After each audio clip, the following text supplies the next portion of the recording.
All right, everyone. Time to do an oil change on the 4Runner. So going to do a little mod that a lot of people have done. I don't necessarily need it done, but decided it was time, might as well. And that is to change out the filter housing for the metal one, the aluminum one. So this is an OEM Toyota part. It is used on various other Toyota cars. I want to say the Camry, but I don't recall exactly. It is almost a direct replacement. That is the part number for the factory housing, the aluminum one. I'll link all this and put the information in the description below, but we're gonna swap that guy out. So gonna do that. Got the tool that I've always had that works on the plastic and the metal housing. Locked right into place. And then gonna use OEM oil filters. You can argue, debate what's better, what's best. I don't really care. These have always worked. And so that is the part number you want to use. And I know there's a few different variations of this part number, and I don't know exact differences. I know there's one that's shorter that is commonly used in some of the cars with this housing. And I'll show you another difference with that tube right there. And there are some that do not include the O-rings and the drain kit and whatnot, but and these are only a few bucks, especially if you order 4 or 5 at a time. So that is the part number for the Toyota 4Runner, the 4-liter.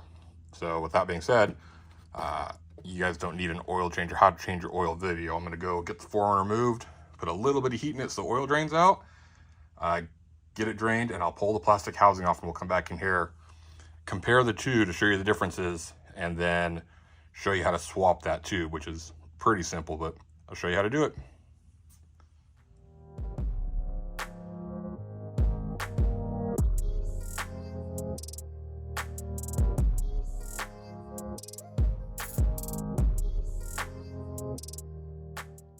All right, so skid plates are off, just to show you real quick in case you aren't quite sure where the filter housing is. If you crawl underneath, all right, get the camera lined up. Right there's the guy we're replacing.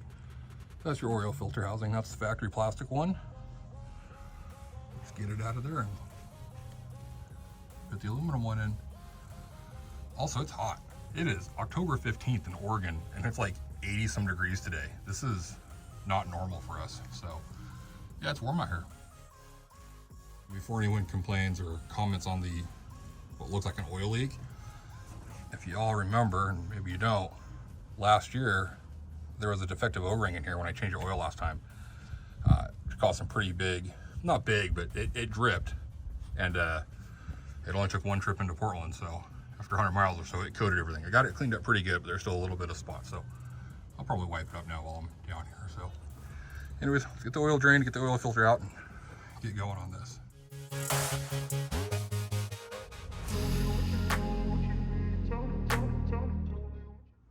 Okay, so oil drained, everything's out.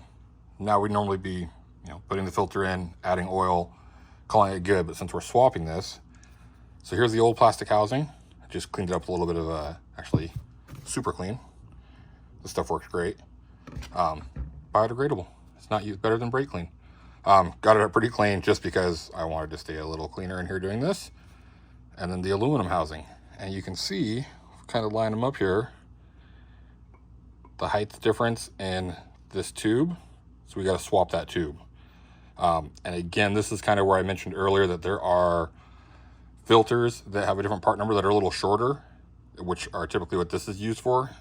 If you use this tube with the 4Runner filter, which is bigger, the top half won't have any screen on it. So what we got to do is we've got to remove this from the aluminum one and the longer one from the plastic one and swap them. So it's pretty simple, and I'll try to do it so you can see it. There's a tab, my screwdriver here.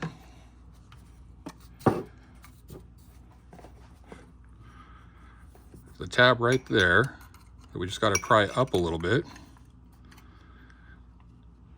Pries it pretty easy. And then you should be able to twist. Pry them up a little bit more.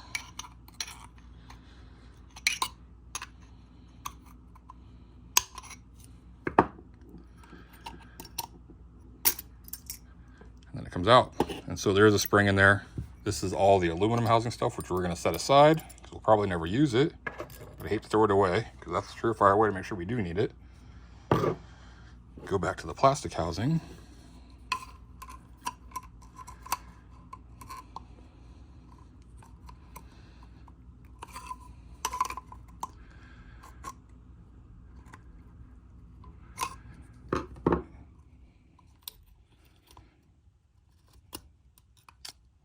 There's the one that we need. There's the longer tube.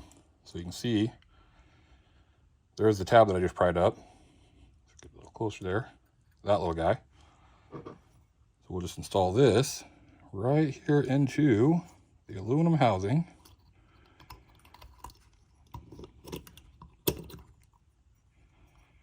And we'll bend the tabs back.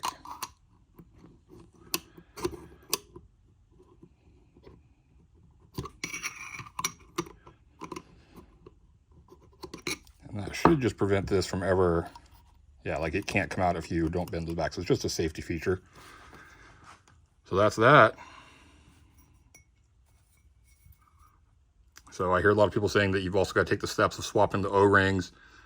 You should swap your O-rings anyways every time. The filter comes with them. I went ahead and changed the drain plug gasket because I had one. Use the factory plug. So let's get this back together and get the oil in the runner because it's hot. I want to be done.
All right, so under the rig, just wanted to show metal filter housing installed.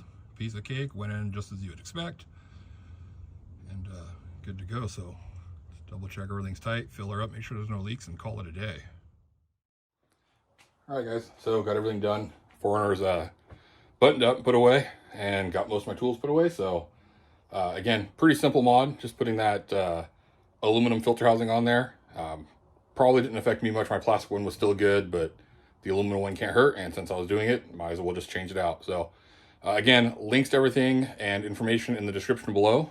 And since it's hot and I'm already dirty, I'm gonna go do some yard work, enjoy my Saturday. So if anyone has any questions or comments, please comment below. Otherwise, we'll see you on the next one. Thanks.